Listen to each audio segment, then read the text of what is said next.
आप लोगों के मुझे बहुत सारे मैसेजेस आए अबाउट के ना कोई वीडियो बनाओ फार्मासिस्ट के साथ, ताकि आप लोगों को स्कोप पता चल सके कनाडा में फार्मेसी का क्या है। तो आज की वीडियो उसी के ऊपर होने जा रही है। वीडियो मैंने ऑलरेडी रिकॉर्ड कर ली है, उसके बाद मैं इंट्रो बना रहा हूँ, तो मुझे ऑलरेडी पता है कि आज की वीडियो बहुत ही लंबी है गाइस, बट ये one of the best video बनी है। इतनी ज़्यादा डिटेल में इतनी बढ़िया इन्फॉर्मेशन आई गारंटी आपको कहीं पे भी नहीं मिलेगी। आप किसी ऑफिशियल साइट पे भी चल जाओ तब भी आपको ऐसी वीडियो नहीं मिलेगी, क्योंकि भाविन भाई के साथ आज मैंने वीडियो बनाई और उन्होंने ना अपना खुद का एक्सपीरियंस फार्मेसी टेक्नीशियन का, फार्मासिस्ट का, कितनी सैलरी होती है, क्या क्या मुश्किलें आती हैं, आपका इंडिया का एक्सपीरियंस काउंट होगा या नहीं, वो सारी डिटेल्स आज की वीडियो में दी हैं। उनके जो सोशल हैंडलर्स हैं वो भी आज की वीडियो में हमने नीचे शेयर किए हैं, वो भी आपकी हेल्प करेंगे। But please guys make sure कि आज की वीडियो को आप डिटेल में देखें। उसके बाद अगर आपके कोई भी क्वेश्चंस हैं, आप अपने जेन्युइन क्वेश्चंस नीचे कमेंट सेक्शन में लिखें, और इवन भाविन भाई भी आपकी हेल्प करने की पूरी कोशिश करेंगे। तो चलिए गाइस आज की वीडियो शुरू करते हैं। Hey guys, welcome back to our channel the Vardi crew, and आज हमारे साथ हैं Bhavin Patel. So welcome to our channel Bhavin, क्या हाल चाल है आपका? बस thank you very much Arjun for having me. बहुत बढ़िया, आप कैसे हो? बस बहुत बढ़िया, thank you for giving us your precious time. तो आपका ज्यादा टाइम ना लेते हुए मैं आपको सीधा मेन क्वेश्चन पूछूंगा सबसे पहले कि आप मतलब थोड़ा सा अपने बारे में बताएं कि आप कनाडा कब आए थे, कौन से कोर्स पे आए थे? मैं 2012 में कनाडा आया और मैं बायोटेक और फोरेंसिक साइंस में आया। फिर मैंने एक सेमेस्टर के बाद फार्मेसी टेक्नीशियन में स्विच कर लिया, क्योंकि मैंने इंडिया में फार्मासिस्ट था। तो मैंने सोचा कि फार्मेसी टेक्नीशियन वो अच्छा स्टार्ट है और थोड़ा रेलेवेंट है। ओके। तो जब आप इंडिया में थे आपको पता था कि यहाँ कनाडा जैसे फार्मेसी की लाइन में जाने के लिए कोई अलग कोर्स होता है, या आपको मतलब तब इतनी इन्फॉर्मेशन नहीं थी और आपको तब लगा कि चलो बायोटेक्नोलॉजी मोस्ट रेलेवेंट लग रहा है तो इसमें चले जाते हैं? करेक्ट, हाँ। और फिर वो उधर एजेंट्स भी होते हैं, वो गाइड करते हैं, उस हिसाब से हम अपना डिसीजन लेते हैं। हाँ तो जी, हाँ जी। एजेंट ने बोला कि बायोटेक ले लो, ये भी अच्छा है। हाँ इट जी। It can give you an alternative, कैसे कि फार्मासिस्ट की एग्जाम साइड में स्टडी कर सकते हो। आई थिंक कई लेकिन बार जो अपने ये एजेंट्स होते हैं वो भी कई बार मिसगाइड कर देते हैं, हाँ, राइट? क्योंकि उन्हें भी इतनी नॉलेज नहीं होती हर ट्रू, फील्ड की। या तो इसीलिए जो आज हम वीडियो बना रहे हैं, तो हमारे काफी सब्सक्राइबर्स और काफी लोगों के इंडिया में बहुत हेल्प होगी, थैंक्स टू यू कि आप इतनी ज्यादा आज इन्फॉर्मेशन हमारे साथ शेयर करेंगे। तो जो आपने फिर फार्मेसी का कोर्स किया उसका क्या नाम था एग्जैक्ट, और कौन से कॉलेज में किया, और उसकी ड्यूरेशन कितनी थी कोर्स की? वो कोर्स फार्मेसी टेक्नीशियन नाम है उसका। मैंने फ्लेमिंग कॉलेज से किया। ओके। काफी सारी कॉलेज है जो एसपीपी प्रोग्राम है, जो student partnership program Canada offer कर रहा है। वो काफी कॉलेजेस वो ऑफर कर रहा है वो प्रोग्राम। वो 2 इयर्स का प्रोग्राम है। और यूजुअली काफी सारे प्रोग्राम इधर ऐसे हैं 2 इयर्स वाले, जो कंटिन्यूअस सेमेस्टर चलते हैं। मतलब 1 ईयर में कंप्लीट हो जाता है बैक टू बैक। लेकिन ये एक ऐसा है कि दो सेमेस्टर चलते चलते हैं और एक समर ब्रेक मिलता ही है इसमें। तो 2 इयर्स चलता है ऐसे। तो अप्रोक्स मतलब पूरे 24 मंथ्स चल जाता है। राइट। और इसकी फीस कितनी थी कोर्स की, आपको कुछ याद है थोड़ा बहुत? नहीं। यस। या द कोर्स की फी इंटरनेशनल स्टूडेंट्स के लिए 8,000 पर ईच सेमेस्टर, हाँ। ओ, मतलब ये सब मैंने बोला कि आपका थोड़ा स्टेशनरीज, बुक्स, वो हम्म। मतलब सिर्फ कॉलेज एलोकेशन हाँ जी, हाँ जी। 8,000 हो जाएगा। कि सिर्फ मतलब रफ एस्टिमेट आप बता रहे हो, थोड़ा ऊपर नीचे हाँ, हो सकता है। हाँ। अदरवाइज कॉलेज की जो ट्यूशंस की फीस होती है, दैट रेंज फ्रॉम 6,500 टू 7,500, या ओके। उतने रेंज में सेमेस्टर की सिर्फ फीस होती है। और जो ये कोर्स है इंडिया से स्टूडेंट्स +2 के बाद भी कर सकते हैं, या कोई डिग्री होनी जरूरी है? नहीं, एक्चुअली +2 के बाद नहीं हो सकता है ये प्रोग्राम। ओके। इसमें डिग्री होनी ज़रूरी है। और डिग्री में कुछ कोर्सेज भी होने ज़रूरी है। तो ज़्यादातर ये प्रोग्राम उनको ऑफर करते हैं ये लोग जिसने फार्मेसी की रखी है इंडिया में। ओके। फार्मेसी रिलेटेड कोर्स किया हुआ है जिसने इंडिया में। हाँ, ट्रू। तो मुझे लगता है कि +2 में भी फिर बायोलॉजी होनी तो जरूरी होती होगी, है ना? तभी। यस, यहाँ बायोलॉजी, मैथ, फिर केमिस्ट्री, इतने होने चाहिए, और इंग्लिश। अगर ये इंग्लिश नहीं होता है तो ये लोग इधर से कम्युनिकेशन का एक कोर्स ऐड कर देते हैं, लेकिन ये ओह। 3 होने जरूरी होते हैं। कई बार मुझे लोग ऐसे पूछते हैं, एक मैंने नर्स पे भी वीडियो बनाई थी, वो बोल रहे थे कि मैंने मैथ्स नहीं किया हुआ प्लस 2 में, तो मैं किसी तरह से कर सकता हूँ, तो फार्मेसी में अगर एक आधा इनमें से कोर्स ना किया हो तो तब उनका कोई चांस है या जीरो चांस? मैंने अभी कैसा है कि इसमें sometimes there is a grey area, right, कि कभी किसी को ऑफर लेटर मिल गया, कभी किसी को नहीं मिल गया, ऐसे स्ट्रेस में जब ओ। प्रोसेस होता है। लेकिन मेरे काफी दोस्तों ने इधर ऐसे किया है अप्लाई प्लस 2 के बाद, और उन लोगों को ऐसे सिलेक्ट नहीं हुए हैं। हम्म। और उन्होंने बोला है कि हमारे पास, क्योंकि अब इंडिया में भी थोड़ा डिवाइड हो गया है, राइट, कि आफ्टर 10 वो लोग 2 स्ट्रीम बन गई है, फिजिक्स और बायोलॉजी। हम्म। तो जो बायोलॉजी लेता है ना, उनको मैथ की दिक्कत आती है, ऐसा कुछ होता है आई थिंक। या। तो जब दैट्स व्हाई दे प्रीफर कि किसी ने डिग्री कर रखी है, उनको ये प्रोग्राम ऑफर किया जाता है। तो अदरवाइज लकी है, चांसेस कम ही है ना? Definitely, yes yes. और जैसे अब किसी ने कोई आ गया कनाडा, उसने ये कोर्स कर लिया, इसके बाद क्योंकि मुझे लगता है ये जो कनाडा में फार्मासिस्ट हैं ये रजिस्टर्ड होते हैं, राइट? तो उन्हें कोई अलग से एग्जाम प्रिपेयर करना या कोई लाइसेंस लेना पड़ता है अलग से कोर्स के बाद? यस यस, हाँ यू आर राइट अर्जुन, हाँ उसमें लेना पड़ता है। इंडिया में कैसा है कि मैंने कॉलेज की फार्मेसी की, तो जैसे ही कॉलेज से बाहर आया, 6 महीना इंटर्नशिप करी, मैं फार्मासिस्ट बन गया। सेम विद हाँ। डॉक्टर। इधर कैसा है कि आप 6 बरस 5 बरस पढ़ो, या फिर इंडिया से आओ, अपनी डिग्री इवेल्युएट कराओ, और फिर इधर एग्जाम्स दो। You have to do registration exams. एक बार वो फार्मासिस्ट की एग्जाम्स हो जाए, तो वो एग्जाम्स के बाद you have to register, we have to register with proper provincial body. जैसे मैं ओंटारियो में रह रहा हूँ, तो हम्म। मेरे को ओंटारियो जैसे इंडिया की फार्मेसी काउंसिल ऑफ इंडिया है, और हर अलग अलग स्टेट की कॉलेजेस होती है, हाँ वैसे जी। ही यहाँ पे pharmacy education board of Canada है, वो एग्जाम्स कंडक्ट करता है। और फिर उसके हिसाब से जब आप क्लियर हो जाते हो सारी एग्जाम, और आप बोलते हो मुझे मैनिटोबा या ओंटारियो में या अल्बर्टा में प्रैक्टिस करना है, तो उस हिसाब से उस स्टेट की कॉलेज ऑफ फार्मेसी में आपको रजिस्टर होना पड़ता है। तो एक हिसाब से मतलब पहले अपना कोर्स पूरा करो, वो 2 इयर्स का होगा जैसे आपने बोला, हाँ पीजी डिप्लोमा हाँ, काइंड ऑफ, उसके बाद ये एग्जाम की प्रिपरेशन भी करनी पड़ती होगी काफी, मतलब? यस यस, बिकॉज वो एग्जाम भी कॉस्टली है। ओके। 2 पार्ट्स होते हैं एग्जाम के, हम्म। मल्टीपल चॉइस क्वेश्चंस और ऑस्की। टेक्नीशियंस के लिए ऑस्पी बोलते हैं, okay. Oral structure practical examination. और फार्मासिस्ट के लिए ऑस्की बोलते हैं, वो दूसरा एग्जाम्स है फार्मासिस्ट के लिए। ठीक है, तो जैसे आप करंटली फार्मासिस्ट हैं, राइट? और मैंने हाँ, 2 टर्म सुनी है, फार्मेसी टेक्नीशियन एंड फार्मासिस्ट, तो दोनों में डिफरेंस क्या है यहाँ पे कनाडा में? तो डिफरेंस ऐसा है कि फार्मासिस्ट है वो डेलीगेट कर सकता है, क्या कुछ एक्ट होते हैं, कंट्रोल एक्ट बोलते हैं, कि जैसे किसी को दवाई देना, दवाई रिलीज करना मेडिकेशन फार्मेसी में से, तो हम्म। सब अथॉरिटी वाले काम है, वो फार्मासिस्ट के हाथ में ज्यादा है। ओके। फिर तो पूरा फार्मेसी का नजर रखना, सब किसी को डेलीगेट करना है कुछ चीज, तो वो फार्मासिस्ट कर सकता है। टेक्नीशियन को थोड़ी लिमिटेशंस है उसमें, ओके। ऐसा। तो मुझे लगता है कि स्टार्टिंग सैलरी में भी दोनों के फिर डिफरेंस होगा, तो आप कोई हमें थोड़ा सा जनरल आइडिया दे सकते हैं कि फॉर अ फ्रेशर जो जिसको अभी भी लाइसेंस मिला है, तो दोनों फील्ड में क्या सैलरी हो सकती है उनकी स्टार्टिंग, या आवरली होती है, या जस्ट रफ आइडिया? तो सैलरी अच्छी है, और प्रोफेशन बहुत रिस्पेक्टेबल प्रोफेशन है, फार्मेसी प्रोफेशन, क्योंकि लोग उम्मीद से आते हैं, क्योंकि उनका कोई भी हेल्थ का मसला होता है तो दे रिलाई ऑन यू। तो या। आपका और पेशेंट का एक ट्रस्ट बनता है, तो रिस्पेक्ट बहुत मिलता है। और पैसे की बात करें तो स्टार्टिंग फार्मेसी टेक्नीशियन को 25 मिनिमम मिलता है। और ऐसी जॉब नहीं है कि कि oh it's like blue collar job.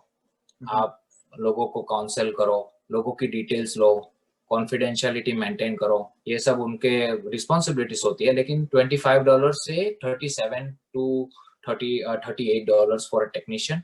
Okay. हाँ 25 से 37 तक जाते हैं। और जो फार्मासिस्ट है अभी कैसा होता है कि टोरंटो है, तो अभी इतने सारे फार्मासिस्ट है सपोज इधर, तो बहुत कंपटीशन होती है। हम्म। तो काफी सारे लोग जिनको अपॉर्चुनिटीज नहीं मिलती है, तो काफी सारे लोग इधर कम पैसों में रेडी हो जाते हैं, बिकॉज उनको जॉब भी रखनी है, right, yes yes. For daily living. तो आई वुड से मैं रेंज बता रहा हूँ हाँ जी। कि 35 से आई वुड से 35 से 65। ओ। अब जो 65 की बात कर रहा हूँ, अगर यहाँ से हम ओटावा साइड चले जाए, हम्म ओटावा साइड कोई नॉर्थ नॉर्थ बे चले जाए, हम्म। अ, वैसे एरिया में जाए, रिमोट एरियाज में, तो पर आवर 65 मिलते हैं फार्मासिस्ट को। दैट्स प्रीटी गुड, बहुत या बढ़िया सैलरी है फील्ड की। बट ऑफ कोर्स पढ़ना भी उतना ही पड़ता है, पहले डिप्लोमा ट्रू। करो, बैचलर्स करो, फिर उसके बाद एग्जाम दो, तो हार्ड वर्क तो है। काफी सारे लोग जो होते हैं, इसमें क्या होता है कि इंडिया से लोग आते हैं ना, तो मैं एक टर्म बताता हूँ, वो जो ब्रेन ड्रेन होता है हाँ कि जी। इंडिया का पूरा स्किल इधर आ गया। हाँ जी। उसमें क्या होता है कि अब आप डिग्री, आप या मैं डिग्री करके आए ना, अब हम जा रहे हैं ऐसे कोर्स में जहाँ कनाडा में दे डोंट ऑफर ये कोर्स जो है वो हम्म। 10+2 के बाद नहीं दिया जाता, लेकिन यहाँ के स्टूडेंट 10+2 के बाद कर सकते हैं। अच्छा। वो दिक्कत है। तो उसमें क्या होता है, आपको लगेगा कि ये प्रोग्राम बहुत इजी है, बहुत इजी है, टू इजी टू इजी। उसमें क्या होता है कि आप जो पढ़ाई करके आए हो फार्मासिस्ट की, you will give up on that. Hmm. फिर आपका फोकस सिर्फ टेक्नीशियन बनने में रहेगा, which is not bad. Pharmacy technician की बहुत ही डिमांड है। $25 to $37 वो कम नहीं होता है, बहुत अच्छा होता है और अच्छी जॉब अपॉर्चुनिटीज है। तो मैं मेरा पॉइंट वो बोलने का था कि अपना focus later as a pharmacist रखो। Okay. So start pharmacy technician से करो, बट फोकस फार्मासिस्ट रखो हाँ। आप। तो जैसे फिर फार्मासिस्ट के लिए भी कोई अलग से एग्जाम होगा? एक्चुअली मेरे को थोड़ी सी क्यूरियोसिटी हो रही है कि आपकी जर्नी कैसे रही। आप थोड़ी सी अपनी जर्नी शेयर करेंगे कि जैसे आप कॉलेज में आए, आपने वो किया, उसके डिग्री के डिप्लोमा के बाद आपने जैसे पहले फार्मासिस्ट टेक्नीशियन बने होगे, राइट? True true. फिर हाँ उसके हम्म। मैंने जब प्रोग्राम स्टार्ट किया, हाँ तो जी। मेरा इंटेंशन था कि मैं प्रोग्राम कर लूँ, रेसिडेंसी ले लेता हूँ। जो पहले आए होते हैं तो ऐसा एक डर रहता है, मेरे को हम्म वो डर था कि न्यू रूल्स या कुछ चेंजेस आ जाए और मेरा रेसिडेंसी नहीं होगा करके। लेकिन फिर इस पे फोकस किया मैंने, फार्मेसी टेक्नीशियन पे। तो अगर आप फार्मेसी टेक्नीशियन बन गए, लेकिन दिस इज के आप सर्टिफाइड टेक्नीशियन हो, जो कॉलेज ने सर्टिफिकेट दिया है, यू कैन अज्यूम दैट आप सर्टिफाइड टेक्नीशियन हो। आपने अभी, you are not a registered pharmacy technician, क्योंकि आप रजिस्टर्ड नहीं हुए हो हम्म एग्जाम क्लियर करके। तो अगर आप रजिस्टर्ड नहीं होते तो आप, you are not more than assistant.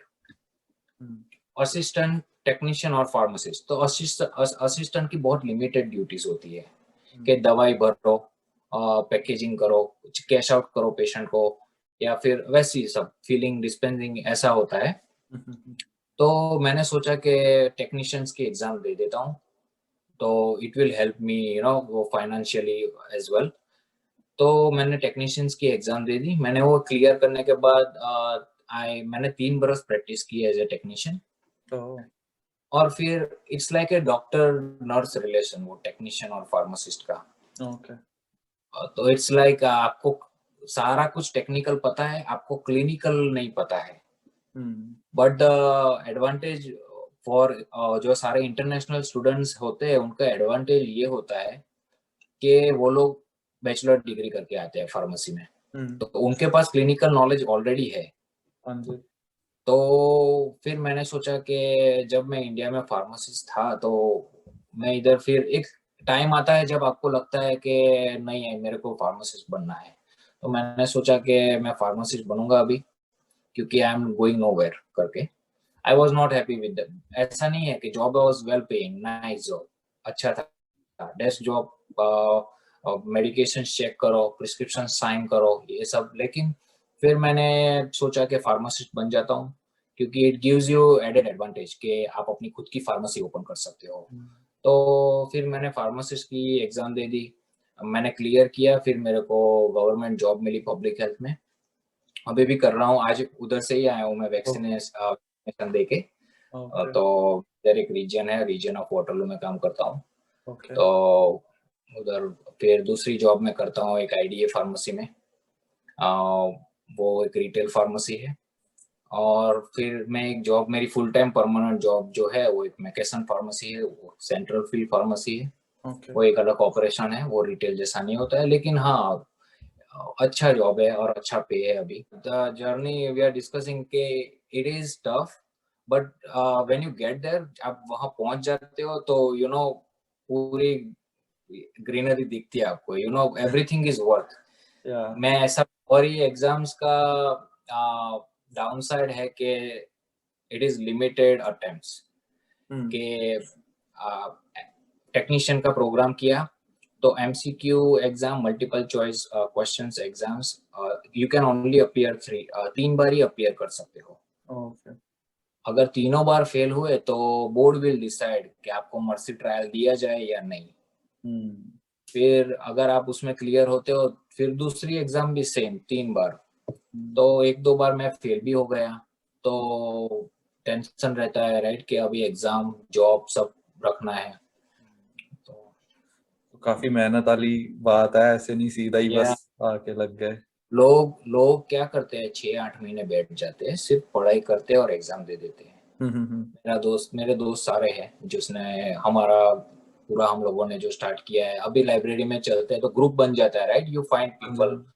To study के यस। इसके लिए, क्योंकि ये एग्जाम में बहुत डिस्कशंस होते हैं, क्योंकि रियल लाइफ सिनारियोज आपको फार्मेसी में बहुत आते हैं, तो आपको एक ग्रुप फॉर्म करना पड़ता है डिस्कस करने के लिए कि कैसे पेशेंट को क्या ट्रीट करोगे, कोई डॉक्टर आया तो कैसे डील करोगे। तो आ, वो सारे फ्रेंड्स में से कितने सारे फ्रेंड्स हैं जो 8-8 महीने से घर बैठे हैं to hmm. Give the exam. Okay. और मैंने सारी एग्जाम फुल टाइम जॉब के साथ की, तो थोड़ा टफ हो गया था, क्योंकि मैंने सोचा कि जॉब नहीं छोड़नी है। हम्म। तो मैंने सारी एग्जाम जॉब के साथ की और अच्छा था, खत्म हो गया जल्दी। बढ़िया थिंकिंग है जॉब के साथ ही, और बहुत ही मतलब दिख रहा है आपने मेहनत की है, जॉब भी की और साथ में स्टडी करके क्लियर किया, so hats off to you. And इसके अलावा आपकी जर्नी मतलब काफी इंटरेस्टिंग बातें थी। मुझे एक दो छोटे से क्वेश्चन है। तो जैसे आपने बोला कि आप एक जगह फुल टाइम जॉब करते हो, उसके अलावा आप कहीं साइड में भी कर रहे हो, तो इसमें जैसे फुल टाइम आपके 40 आवर्स लगते हैं, उसके बाद आप मतलब मिल जाता है ऐसे कि वो आप कहीं और भी पार्ट टाइम कर सको? हाँ वो मिल जाता है, ये फार्मेसी हेल्थ केयर फील्ड में ऐसी है, हेल्थ केयर फील्ड के इट्स लाइक अगर कोई सिक कॉल करता है तो, और ये लाइसेंस वाला field, it's a regulated profession, उसको गवर्नमेंट ने रेगुलेट कर रखा है। ऐसा नहीं है कि कोई बंदा जो फार्मासिस्ट नहीं है वो जाके खड़ा रह सकता है राइट। कि अगर मान लो कि कोई इंजीनियर नहीं आया है आज, इंजीनियर भी रेगुलेट है, सो रॉन्ग एग्जांपल, लेकिन जब कोई नहीं आता है, काफी सारी फार्मासिस्ट में होता है, या फिर फार्मेसी बिजी हो जाती है, या फिर ऐसा कुछ, देखो पेंडेमिक आ गया तो बहुत सारे हेल्थ वर्कर्स की जरूरत होती है राइट अवे। तो ऐसे टाइम पे क्या होता है कि काफी सारी फार्मासिस्ट लोग फोन करते हैं, जो फार्मासिस्ट का उनका सर्कल होता है, या वर्ड टू वर्ड बात करते हैं कि कोई फार्मासिस्ट हो तो कॉन्टेक्ट अस। तो व्हाट पीपल डू इज के, जैसे मेरा है फुल टाइम जॉब है, मंडे टू फ्राइडे 40 आवर्स, तो उसके अलावा अभी आप बाहर भी जाके कुछ करोगे नहीं, तो और if it goes on your resume तो आप एक अलग फील्ड में एक्सपीरियंस ले सकते हो, क्योंकि मैं कर रहा हूँ दूसरी फील्ड में, अभी मैं वैक्सीन देने जाता हूँ और दूसरी जगह पे रिटेल फार्मेसी में जाता हूँ, तो अलग अलग चीजों में आपका टच रहता है। तो दिन डिवाइड करके you can go at different places और ऐसा। सेकंड, मुझे एक बात बहुत बढ़िया लगी, आपने कहा कि अपना बिजनेस भी इसमें शुरू कर सकते हैं। तो वो हाँ जैसे फार्मेसीज हैं वो तो मतलब गवर्नमेंट के अंडर ही होती हैं, रेगुलेटेड, राइट? तो वो यस, रजिस्टर वगैरह करवानी पड़ती है? रजिस्टर करवानी पड़ती है, गवर्नमेंट के अंडर नहीं होती है।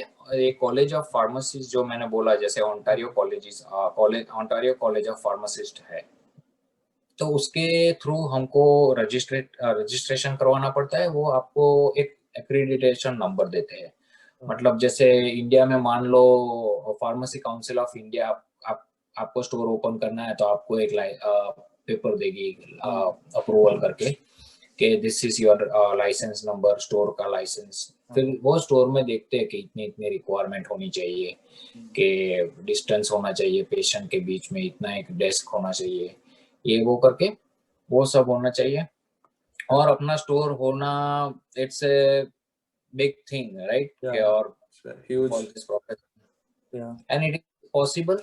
अच्छा है अगर आप छोटे से टाउन में चले जाओ, यहाँ चले जाओ, बड़े टाउन बड़े सिटी में रहो, अच्छा इन्वेस्टमेंट है तो it's a very growing profession. Yeah. बहुत अच्छा है। मेरे ऐसा नहीं है कि मैं इंटरनेशनल स्टूडेंट्स को बता दूं कि ऐसा नहीं है कि हाँ.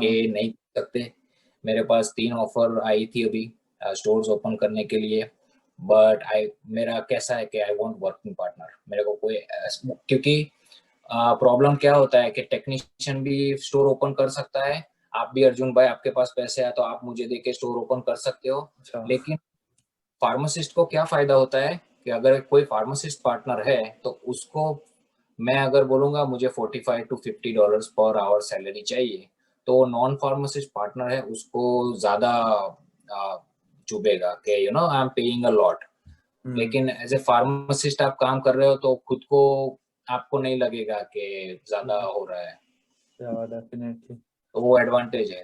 अच्छा भाविन भाई, एक बात बताएं कि जैसे एक बार किसी ने लाइसेंस ले लिया, उसके बाद वो सीधा जॉब अप्लाई करके एज ए रजिस्टर्ड फार्मासिस्ट काम शुरू कर सकता है, या पहले उसको किसी के अंडर ट्रेनिंग वगैरह कुछ लेनी पड़ेगी अपनी जॉब शुरू करने से पहले? हाँ, एक बार रजिस्ट्रेशन हो जाए बाद में वो शुरू कर सकता है राइट अवे जॉब। लेकिन वो रजिस्ट्रेशन के पहले, आप जो ट्रेनिंग की बात कर रहे हो वो रजिस्ट्रेशन के पहले आती है। जैसे ही आपकी सारी एग्जाम्स क्लियर हो जाती है तो आपको, हर प्रोविंस का अलग रूल है। इधर ओंटारियो में ऐसा है कि आपने सारी एग्जाम विदाउट गेटिंग फेल, अगर आप फेल नहीं हुए हो तो ओनली 2 वीक्स इंटर्नशिप है। फिर मैनिटोबा में ऐसा है कि आप लोग, अगर मैं ओंटारियो में फेल हुआ हूँ सपोज, तो मेरे को अगर ओंटारियो में अब मेरे को 2 वीक्स वाला ऑप्शन चला जाएगा। ओंटारियो में अगर मुझे राइट अवे स्टार्ट करना है एज ए फार्मासिस्ट तो मुझे एक प्रोग्राम करना पड़ेगा, उसका वो बोलते हैं IPG, international pharmacist graduate program. University of Toronto में चलता है। वो जो बंदे अंटारियो में प्रैक्टिस करना चाहते हैं राइट अवे एग्जाम के बाद, उनको वो प्रोग्राम करना पड़ता है। It cost around 17 to 18,000। तो बंदे क्या करते हैं, मैनिटोबा चले जाते हैं। मैं मैनिटोबा चला गया था। अच्छा. It saves lot of money, plus 2 week की इंटर्नशिप में रियल लाइफ सिचुएशन में आप ज्यादा नहीं सीखते। तो मैं मैनिटोबा में 3 महीना इंटर्नशिप है। 3 महीना इंटर्नशिप करके मैं उधर रजिस्टर हुआ और उधर का लाइसेंस ओंटारियो में ट्रांसफर करवा दिया। तो फिर वो एक जो एक्स्ट्रा लेयर था आईपीजी प्रोग्राम का वो निकल गया, क्योंकि मैं एज ए फार्मासिस्ट ट्रांसफर हो गया डायरेक्ट, तो आपको नहीं करना पड़ता वो। और दूसरा ट्रेनिंग का, हम अगर फार्मेसी टेक्नीशियन प्रोग्राम की बात करें तो जो 2 बरस का प्रोग्राम स्टूडेंट्स आते हैं उनको कैसा होता है कि कॉलेज जो होती है इधर की, वो एक अपॉर्चुनिटी देती है और उन लोगों ने near by stores, near by businesses जो फार्मेसी के बिजनेस है, उनके साथ कोलैबोरेट कर रखा है कि हमारे स्टूडेंट्स इधर आएंगे, हॉस्पिटल्स है या फार्मेसीज है, तो वो उनको एवरी ईयर भेजते हैं। फर्स्ट ईयर में हमारा कम्युनिटी प्लेसमेंट होता है जिसमें रिटेल फार्मेसीज में हम जाते हैं, और ये सारी फार्मेसीज ऐसी भेजते हैं जिसमें डायरेक्ट पेशेंट केयर हो, जहाँ पेशेंट से डायरेक्ट बात कर सके हम, पेशेंट और डॉक्टर से। और दूसरे ईयर में टेक्नीशियन में, दूसरे ईयर में भेजते हैं हॉस्पिटल्स में। तो ये ट्रेनिंग पार्ट है और दोनों 1-1 महीने का है इन टेक्नीशियन। नाइस. और इसके अलावा मैं मतलब आपसे जानना चाहता हूँ कि जैसे अब आप एज ए फार्मासिस्ट काम कर रहे हो, तो क्या आपकी जॉब जैसे 9 to 5 जैसे होती है, और अगर होती है तो आपकी डेली रूटीन या टास्क क्या है, मतलब इन जनरल? को फार्मासिस्ट का, एज ए फार्मासिस्ट मैं दोनों बताऊंगा। पहले फार्मासिस्ट का बता देता हूँ, और मैं दोनों बताने से पहले ये बताना चाहता हूँ कि ये रोल काफी इवॉल्व हुआ है। काफी दोस्त लोग आपको डिमोटिवेट करेंगे कि फार्मासिस्ट मत बन, पैसे कम मिल रहे हैं। It's not about the money, हर वक्त ऐसा मनी का नहीं होता, इट्स अबाउट ऑल्सो प्रोफेशन, कि आप प्रोफेशन तो राइट अवे चेंज करने वाले नहीं हो। तो आप अगर आपको पसंद है वो प्रोफेशन तो गो फॉर इट। मनी ऐसे ही बन जाएगा, आपको जैसे एक्सपीरियंस मिलेगा। तो फार्मासिस्ट और टेक्नीशियन में क्या होता है कि रोल मैंने बोला बहुत इवॉल्व हो रहा है। जैसे टेक्नीशियन को ये पेंडेमिक में ज़्यादा रिस्पॉन्सिबिलिटी दी कि टेक्नीशियन कैन एडमिनिस्टर इंजेक्शंस। अभी देखो वैक्सीन टेक्नीशियन भी दे सकता है ट्रेनिंग लेके, तो वो एक ड्यूटी दी एक्स्ट्रा।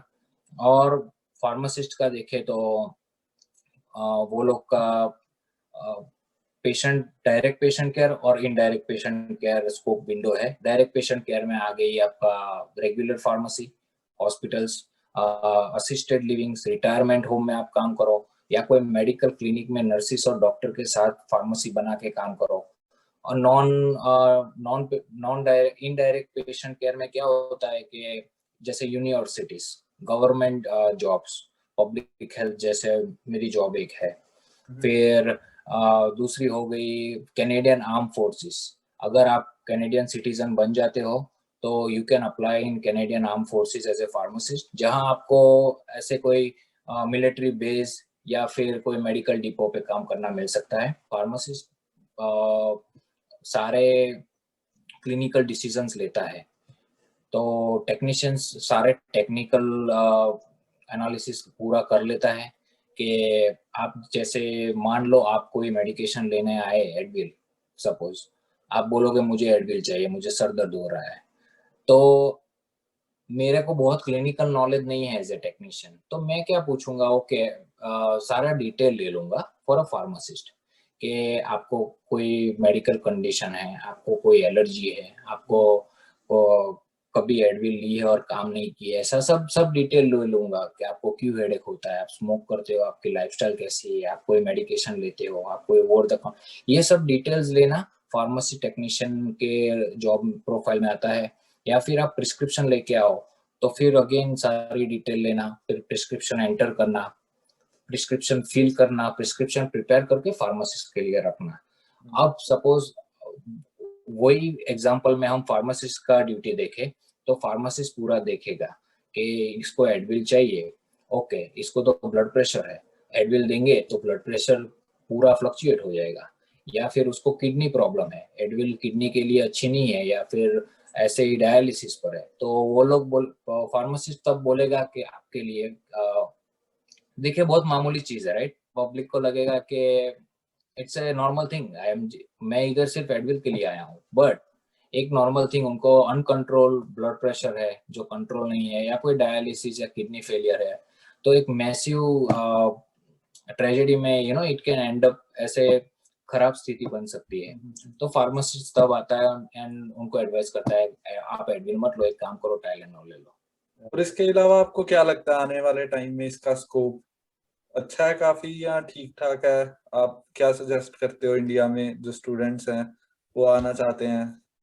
फार्मेसी टेक्नीशियन का बहुत स्कोप है, और अगेन बहुत रिस्पेक्टेबल प्रोफेशन है और ग्रो हो रहा है, एडेड रिस्पॉन्सिबिलिटीज मिल रही है। क्योंकि मैंने जब फार्मेसी टेक्नीशियन का लाइसेंस लिया तब फार्मेसी टेक्नीशियन वैक्सीन एडमिनिस्टर नहीं कर सकता था, फिर फार्मेसी टेक्नीशियन कोई मेडिकेशन ट्रांसफर नहीं कर सकता था। सपोज आप एक फार्मेसी में जाते हो और अपनी दवाई भरवाते हो, तो उस फार्मेसी से लेट से आप वाटरलू में हो और अभी ब्रैम्पटन आ गए आप फॉर एग्जांपल, और आपको अब इधर की फार्मेसी में चाहिए, तो मैं टेक्नीशियन हूँ तो मैं ट्रांसफर नहीं कर सकता या ट्रांसफर नहीं ले सकता, क्योंकि वो एक पूरा एक प्रिस्क्रिप्शन आप किसी की जुबानी या कोई पेपर में से आप फिर फिल कर रहे हो, राइट, एज ए फार्मासिस्ट या डॉक्टर।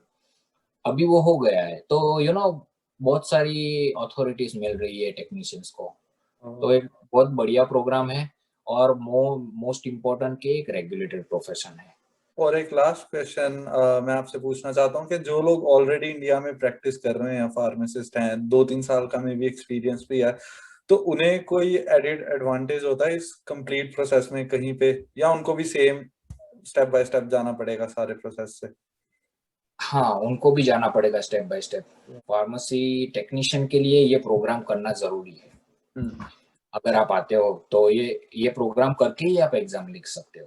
लेकिन अगर फार्मेसी टेक्नीशियन नहीं करना है आपको, लेकिन डायरेक्ट फार्मासिस्ट बनना है तो भी कर सकते हो। डायरेक्ट फार्मासिस्ट बनना है तो जैसे WES करके एक बॉडी है इधर जो डिग्रीज इवेल्युएट करती है इंडिया की, वैसे ही मैंने आगे बताया PEBC बॉडी है, pharmacy education board of Canada. वो क्या करती है, वो डिग्री इवेल्युएट करती है। जैसे फॉर मी, मैं बेंगलोर में पढ़ा हूँ, तो वो बेंगलोर की कॉलेज से ट्रांसक्रिप्ट देखेगी कि ये सब लेजिट है, और देन दे विल वैलिडेट सारे डॉक्यूमेंट। फिर वो लोग देखेंगे, और फिर एक एग्जाम होता है, इवेल्युएटिंग एग्जाम बोलते हैं उसको। ये विदाउट फार्मेसी टेक्नीशियन प्रोग्राम के लिए डायरेक्ट कर सकते हैं, आते ही सारे फार्मासिस्ट बनने के लिए। तो इवेल्युएटिंग एग्जाम्स लेते हैं, वो इवेल्युएट करते हैं आपको बेसिक नॉलेज पर। वो एग्जाम पास कर देते हैं, then they will give you a certificate कि चलो आपने एग्जाम खत्म कर दिए, now you are equivalent to any Canadian graduate जो फार्मेसी स्कूल में गया है। ओके। तो नाउ अब आप वो एग्जाम लिख सकते हो जो फार्मेसी स्कूल में इधर बंदे 6 to 8 years पढ़ के जो एग्जाम लिखने वाले हैं, वो आप लिख सकते हो। बहुत ही बढ़िया। आई थिंक काफी ज्यादा इंफॉर्मेशन होगी आज हमारे व्यूअर्स के लिए। एंड जाते जाते भाई आप कोई लास्ट एज टिप और advice, not just for pharmacist but in general international students को देना चाहो? मेन टिप मैं ये देना चाहता हूँ कि फार्मेसी में आते हो तो मतलब जो भी सारे आते हैं उनका एक बेसिक वो होता है कि I want to provide care, मैं पेशेंट को केयर प्रोवाइड करना चाहता हूँ। तो वो प्रिंसिपल कभी खोना नहीं चाहिए।